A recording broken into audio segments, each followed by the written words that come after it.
嗱，呢度元洲仔公園對住宏福苑，呢個應該係宏昌閣嚟嘅，點解冇警着晒鐘火。啊？搞錯啊！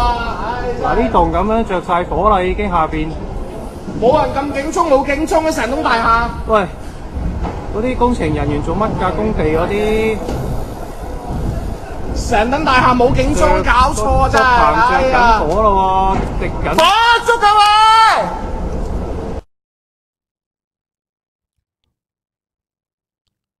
！Pada petang 26 November 2025, sebuah kompleks kediaman di Hong Kong telah bertukar menjadi seperti neraka.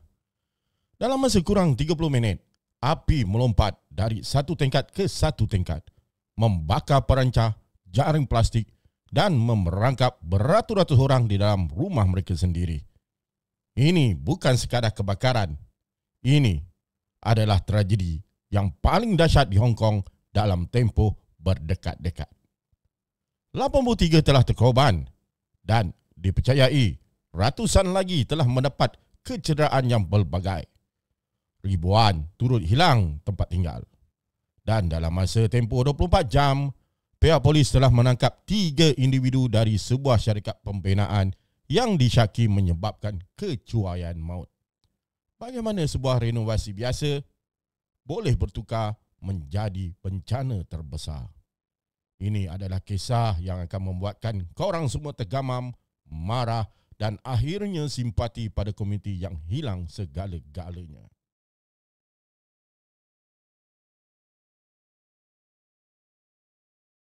Wang Fok Court, sebuah kompleks kediaman terbesar di Tai Po, Hong Kong. Terdiri daripada 8 blok bertingkat tinggi yang menempatkan hampir 5,000 penduduk dari pelbagai latar belakang. Komuniti yang sibuk, padat tetapi aman. Hidup seperti biasa, seperti mana-mana kawasan perumahan yang lain. Sehinggalah petang itu.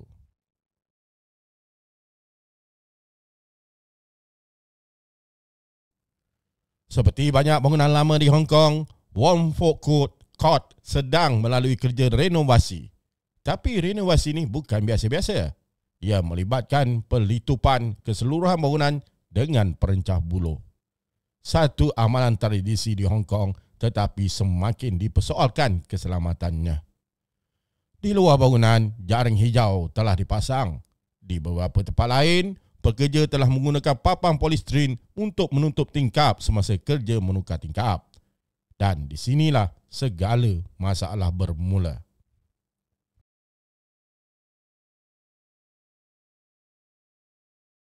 Sekitar jam 2.51 petang, seorang penghuni telah ternampak asap kecil naik dari bangunan luar blok A. Pada mulanya, ramai fikir itu cuma habuk pembinaan atau pekerja sedang memotong besi. Tetapi, tidak sampai 2 minit, asap bertukar menjadi bara. Bara bertukar menjadi api. Dan api itu mula menjilat jaring plastik yang menutupi seluruh bangunan. Dalam masa 8 minit, api sudah naik lebih daripada 10 tingkat. Benda paling menakutkan, perencah buluh bertindak seperti tangga api. Ia telah membenarkan api memanjat bangunan seperti kilat. Penduduk mula panik. Lift dipenuhi asap, koridor gelap, tingkap tidak boleh dibuka kerana ditutup plastik renovasi.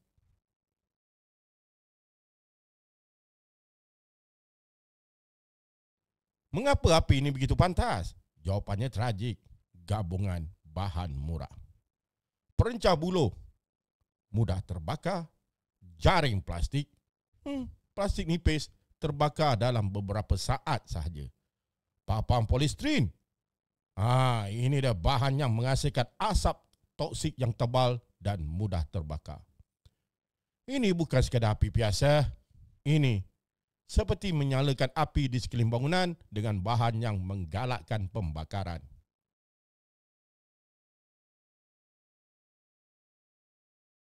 Seorang ibu berkata dia telah terbangun daripada tidur siang kerana bau plastik yang terbakar. Seorang warga emas terhenti di tangga kerana asap yang terlalu tebal. Seorang budak lelaki menangis, memegang mainannya sambil dikeluarkan bomba dari tingkap. Ada keluarga yang terkunci dalam rumah mereka sendiri. Ada juga yang cuba untuk buka tingkap, tapi tingkap itu ditutup oleh papa polistrin dari renovasi. Mereka yang termakap di dalam sauna kematian.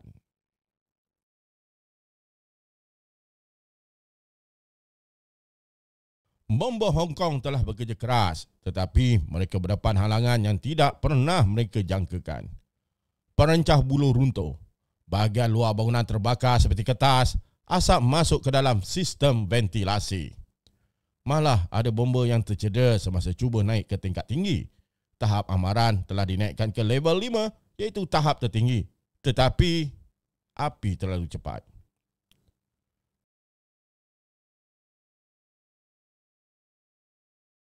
Dalam masa 24 jam, polis Hong Kong telah mengumumkan berita yang paling mengejutkan. 3 lelaki dari syarikat pembinaan telah ditangkap. Mereka adalah 2 pengarah syarikat Prestige Construction and Engineering Company Limited dan seorang perunding kejuruteraan yang terlibat dalam kerja renovasi. Polis turut merampas 14 biji komputer, beberapa dokumen tender, beberapa blueprint binaan, rekod-rekod keselamatan tapak dan juga rangkaian komunikasi antara pengurus tapak.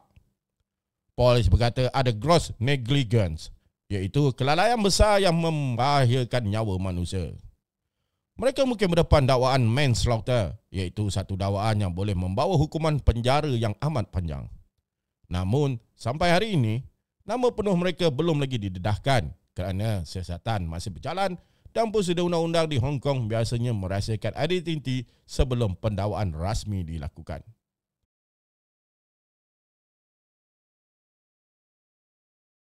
Dengan bangunan yang hampir musnah, ribuan penduduk hilang rumah. Ramai kehilangan ibu bapa, ada yang kehilangan anak kecil, ada juga yang kehilangan seluruh keluarga. Pusat sukan telah bertukar menjadi tempat perlindungan. Ramai yang tidur beralaskan tikar nipis. Kanak-kanak menangis mencari ibu dan bapa. Warga tua termenung memegang dokumen yang masih berbaki. Trauma ini tidak akan hilang buat selama-lamanya.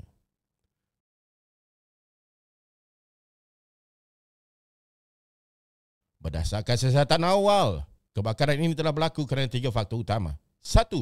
Bahan pembinaan yang tidak tahan api, iaitu jaring hijau daripada plastik murah dan juga papan polistrin. 2.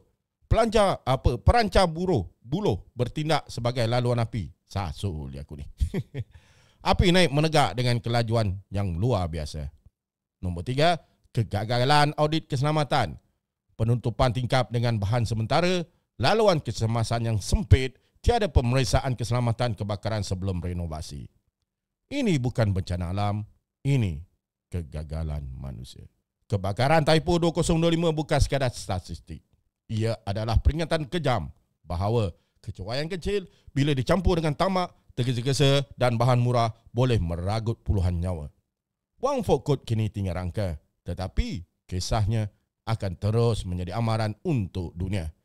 Semoga tragedi ini tidak pernah berulang dan semoga mereka yang hilang tidak dilupakan.